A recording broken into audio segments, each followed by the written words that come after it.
the JCM.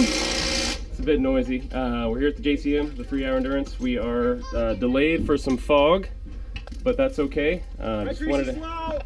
I am slow. That's why I got the ace in the holes here. Introduce, you guys know me. This is our crew chief, Alan Chase. He's been a huge help all year with the car, so he's here to be in the pits for us and do some radio work. We've got our supervisor. This is Stuart. This is Brent's dad. And here's Brent. He's going to be jumping in after me, doing the second stint. Brent O'Connor from New Brunswick originally, so we're happy to have him here. And then our ace in the hole, originally from New Jersey. He's down in Wolfville now. Good buddy Nick D'Amato. So he's going to jump in last, assuming the car makes it. So Brent's going to go out for some testing, and we'll see what happens. We'll get the tires warmed up, and then the race should start here this afternoon. So we'll see you then. I guess you're here for the JCM. Thanks for coming. Thanks for tuning in. I'm Mike Reese with Reese Racing. I'm going to talk a little bit about the day before the race. So the car race is on Sunday, but the Saturday before, they have a 2-hour Mac and Jack bike race. We got up there around noon, set up some lawn chairs, and watched the bike race go down. Absolutely awesome to see those guys tearing around the track, but even more awesome was to see Wayne Canfield. It was his 50th race. I think the 50th endurance race for the Mac and Jack. I don't know if it was called the Mac and Jack back then, but anyways, you'll see him go down the front straight, and everybody's kind of bowing down to him, giving him the round of applause. Awesome, Wayne. Awesome to see you out there doing what you're doing, and thanks so much for everything you do at the track with Rescue, MRT. And cleaning up, doing all the trash, cleaning up post-race. It's very much appreciated. So, but that Saturday, before the JCM, is kind of a hang. Stuart, Brent's dad, ended up cooking us an awesome meal with the steaks. And it's just a hang in the trailer, get the music pumping, get the vibe jamming, and try to get in the mindset of absolutely abusing our cars the next day, doing maybe some once-overs on them and everything like that. We talked a little bit about strategy. Brent didn't know this yet, but I had kind of planned on having him start. He was under the assumption that I was going to do the start of the race. Brent has done so much with this car over the past couple of years with me. I mean, when I got to pull a transmission, he's here. I got to pull the front of the engine down, he's here. And he's a wealth of knowledge. So I just felt like I owed it to him. And also the strategy made sense. Brent was a little off the pace during testing for the couple weeks. Nick was moving pretty good. He was into the 16s, 17s. So I thought having Brent start with all the traffic, it would have made sense for him to, because he's not running the 16s or 17s in practice, and he wasn't going to be able to do that with the traffic. Little did I know, I am pretty sure he was setting the fastest lap times of the day. He was absolutely moving. His whole 1-hour stint battling with Scott Montgomery was awesome to watch from the tower. And thanks, Scott, for sending over that video, man. It's great to see the action between you guys. So we'll jump to the pre-practice that morning, and you'll see the debauchery go down there. And then I'll catch up with you guys in a little bit. So talk to you soon.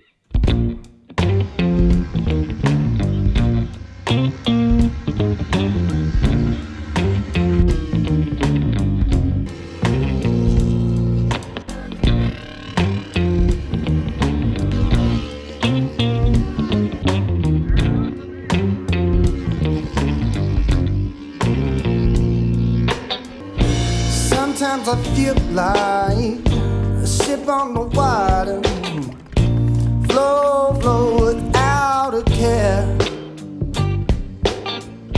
Sometimes I feel like wheels on the pavement, rolling, going nowhere.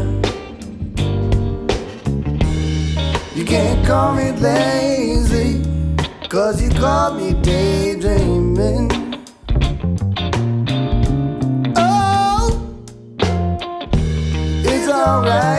It's alright, it's just a not so humble opinion.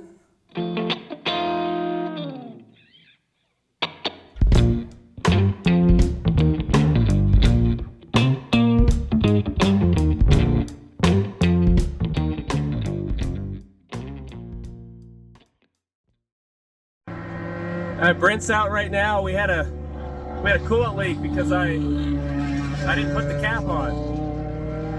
Yeah, but it seems to be good now. It overheated for a bit, but I think we're solid, so Brent's doing pretty good.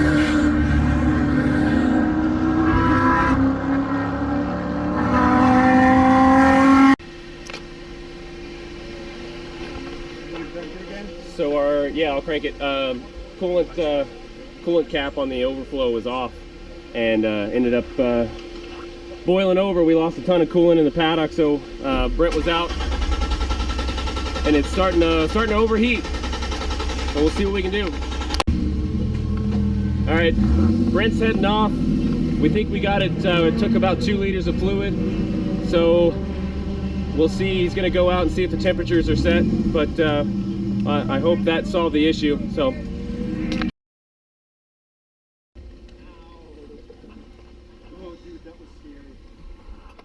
Little pit stop practice. Where are we at, Al? 35. You ready to go, buddy? Yeah. Sure.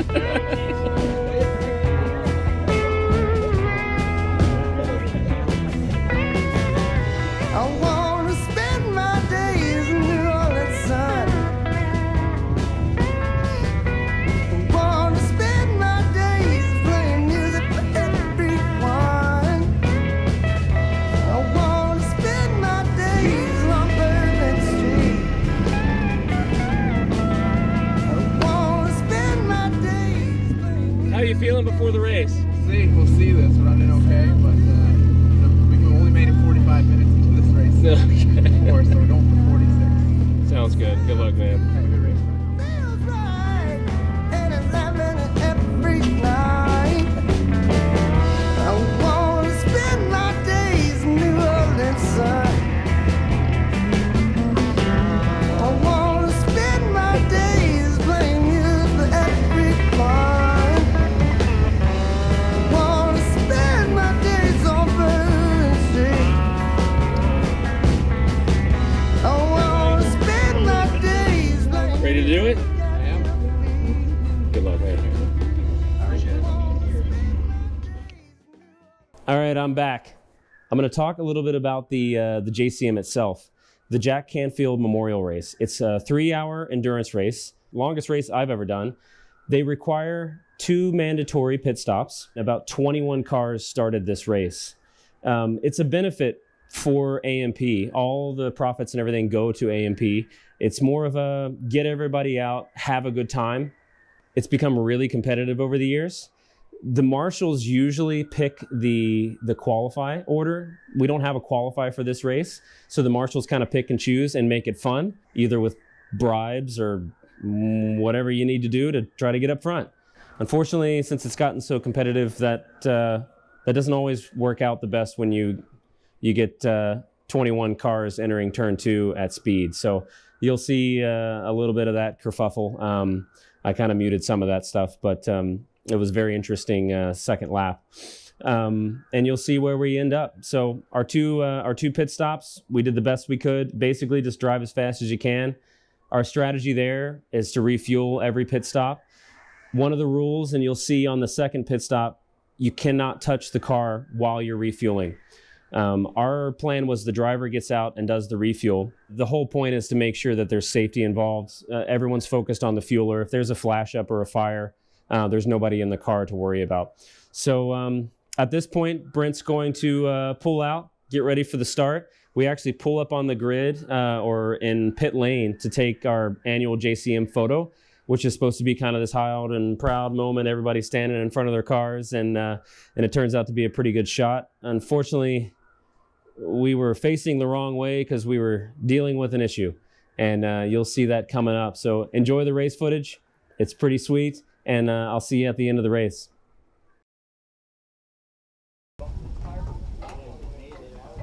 Can you turn the wheel? Yep. Yeah, we had laps coming through during practice. So. Yeah. Ignition 1, 2, and 3 are on. I don't have a light on it. So we're trying to diagnose the transponder issue. It worked all year, and it stopped working then. But timing and scoring actually ended up bringing us a new one over. We couldn't figure it out. And while we were getting it zip tied on the front, Kevin Dumbleday come over and took like one of my favorite shots of the entire weekend. One of just the whole team, Alan, Nick, me, Brent, and Chris, just watched me put this transponder on. Pretty fun.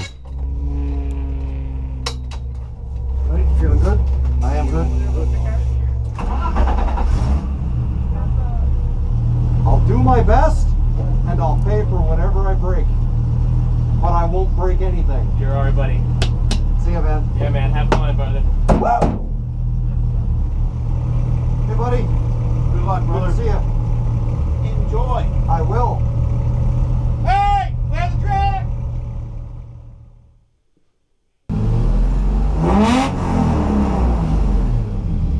And I don't know why I got a kick out of this video, but I zoomed over and saw the team carrying some shade, the McKay Real Estate banner over from the trailer to pit lane. I thought it was funny. But Sky here in the neon, Sky and Jeremy Simmons, I guess they had a coil pack issue or something, so they didn't end up doing the start. But they end up coming back out later on, which was good to see. I think that was a big reason as to why this grid was so terrible. Having that broken down car separated everybody, as you can see here. I don't know why they even threw the green flag, but it happened. Yeah, copy that.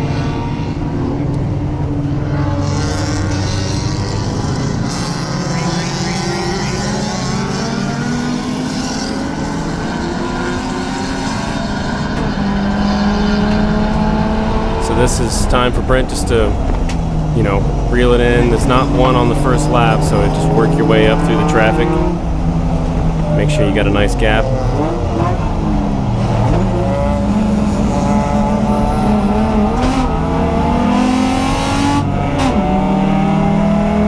And this Volkswagen on the right had some magical power this weekend. It was really pulling pretty well. We ended up getting past it here going into 4, but fun little battle for Brent there on the first lap.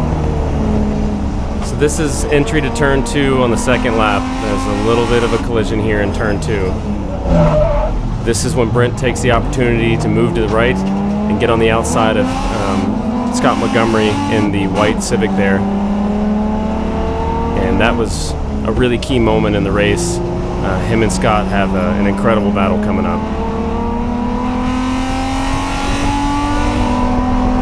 So we got to get by the Spuddicks and the Tiburon, with Scott hot on our tail. Brent goes for an inside thing here in 10. Gets the little lock up.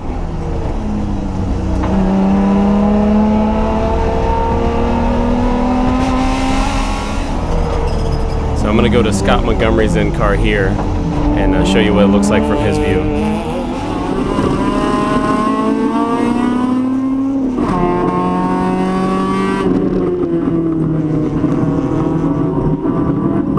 Scott's Honda and our E30, very similarly matched cars. We had incredible racing pretty much all season, and this was just like the pinnacle of all of it.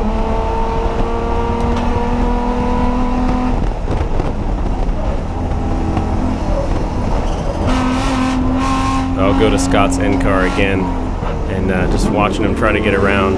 This is great stuff.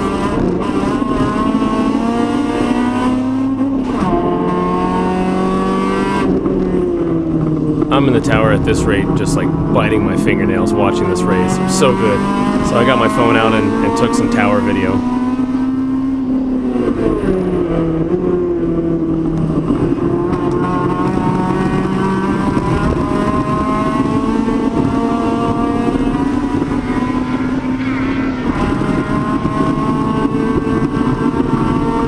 I mean, this race went on like this for about an hour. So that's pretty fatiguing on the mentality, not only the physical aspect, but just constantly watching your mirrors and not overcooking the tires and overheating everything. But great racing by those two.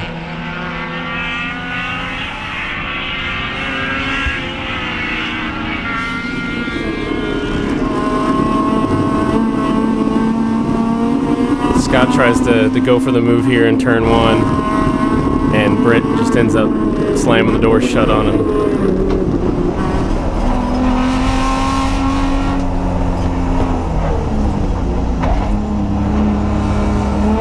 So the CRX must have had a mechanical issue there and dropped out.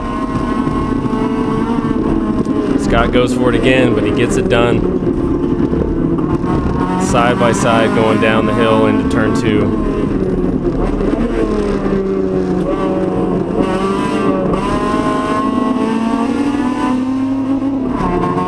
that inside line. Brent was able to pull the car length, and then he closes the door in turn 3.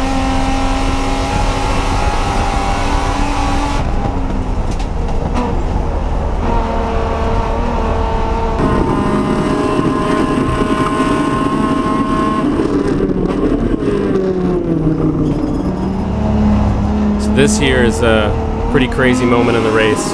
Keep your eyes on the stock car this whole time.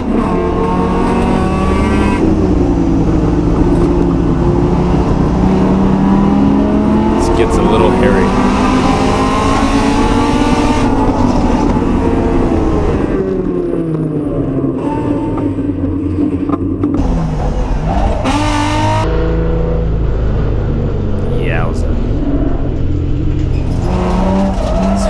Brent got on the gas to get out of there and ends up almost losing it on the exit of 4. One more pass. Leon the Neon. Brent's pretty cooked at this point, I think, and he just Subarus it down through the grass. Good driving there, Sky. And it was time for Brent's pit stop and for me to jump in. We're going to need a refuel during this as well.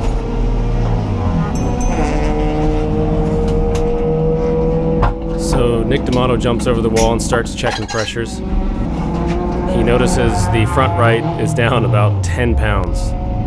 So we got a leak somewhere.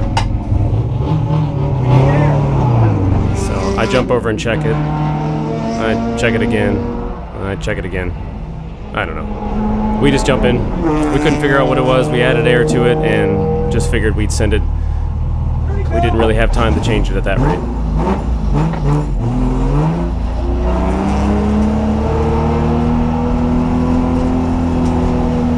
So it was time for me to get out and put down, the best laps I could and work our way back up to a potential podium.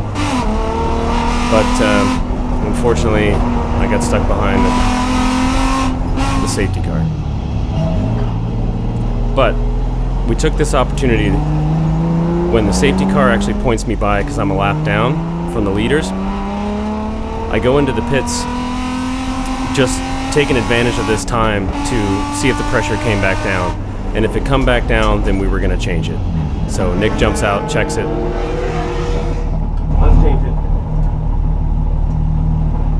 Impact's in the drawer. Yeah, so it was low. We had to put in an old scrub tire that we had. Not ideal because it didn't have a whole lot of tread life, and in being on the front, it's taken a lot of wear, but we had to do what we had to do. Hey Chris, grab the GoPro and see if you can get this. Tire gun, pressure there. Drop it. Go. Go, listen to our shot. Go.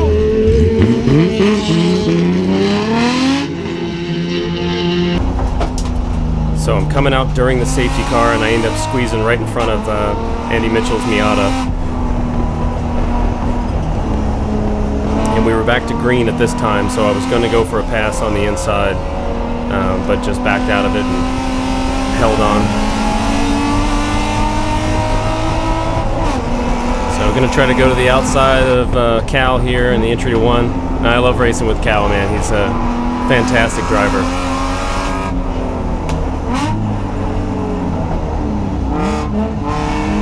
I end up getting it done, and the E30 pulls its way up the hill.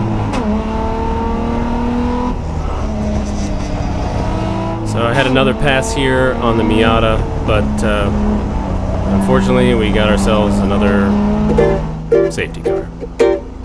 So I'm just probably gonna fast forward a little bit of this for you.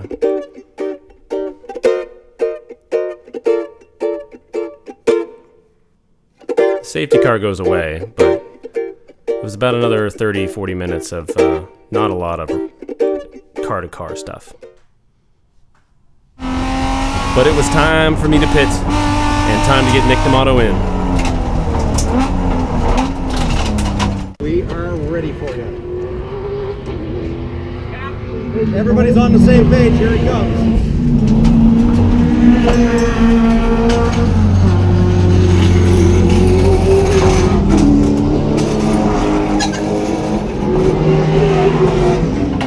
So while I'm getting out, they're jacking up the car. We're gonna take the front right and put it on the rear right, and then the rear right on the front right. But this is when Nick starts to get in when he shouldn't. But Don't touch the car. he didn't know. It's okay. We all make mistakes. We didn't get penalized. I gotta get out. But I was Get out of the car. Take the bill. pretty fried by this point. I just kind of wanted some water and to relax and enjoy the rest of the day. Hey, Chris, as soon as that's done, put that tire on.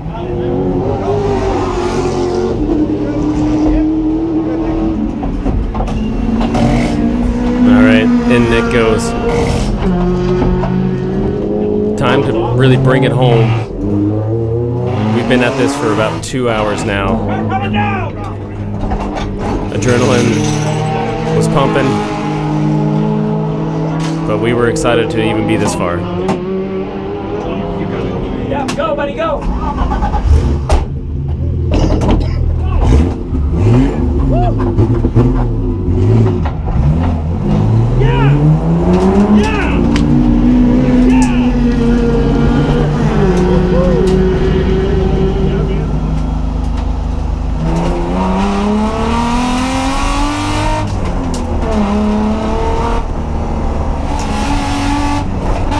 This was a sweet battle that Nick had. There wasn't a lot of cars left at this point, so he was running with this Miata for a bit, and I figured I'd let this footage roll. I'm not sure who was driving Andy's Miata at this time. Nick ends up kind of staying to the left there and leaves the door open for the Miata to come through. But major failure. The differential blew up. It came into the pits. I thought it was on fire, so. But all good, just a diff. So, Nick's out, put down the times, put down the laps, and just bring it home, baby.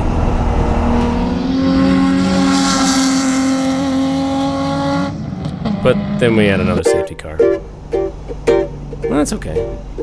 It's a good time to relax, catch your breath. We were back to it. Cal and the other car behind, they were putting the pressure on him, and Nick was able to pull away from Cal, but unfortunately I think we were still about a lap down from him. And this was probably about 10-15 minutes to go. And this is it. 3 hours of racing for this moment. The checkered flag. We saw it. We got it. Awesome job, Nick. Awesome job, Brent. And thank you, crew, so much. Alan and Chris and Stu. You can tell a seasoned driver when he drives by every Marshall stand and gives a wave. Something I try to get in the habit of doing. And Nick's one of those guys as well. Thanks, Marshalls, for standing out there all day. And here we have the finishers. 9 of them from the starting field that actually made it all the way through.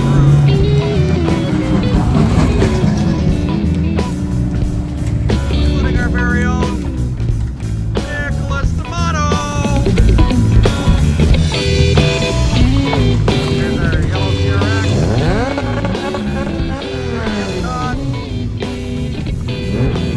The Spuddicks. Well done to everybody. Oh man, what a day. Nick brought it home.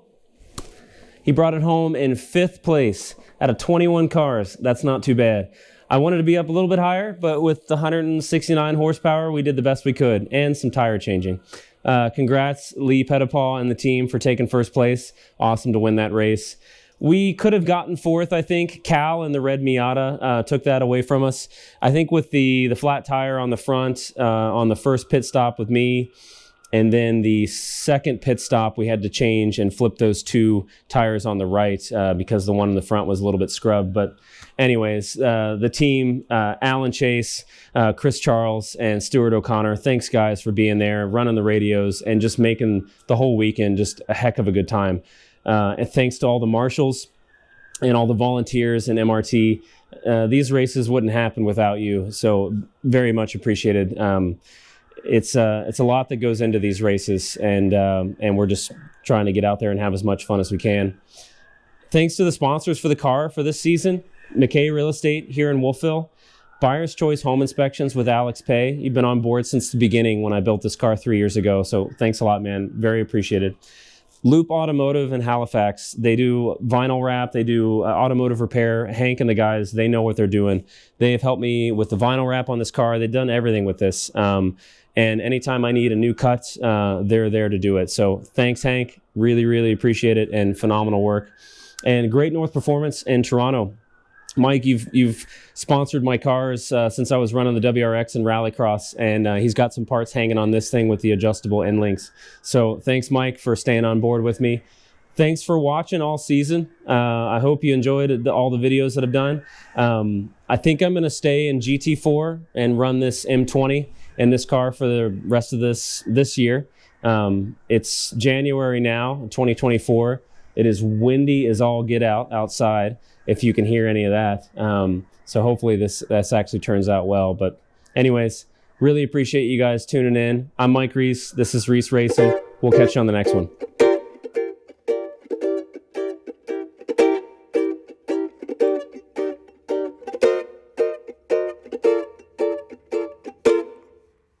I never would have thought that loving you could be so beautiful. But now you're gone, and it hurts inside.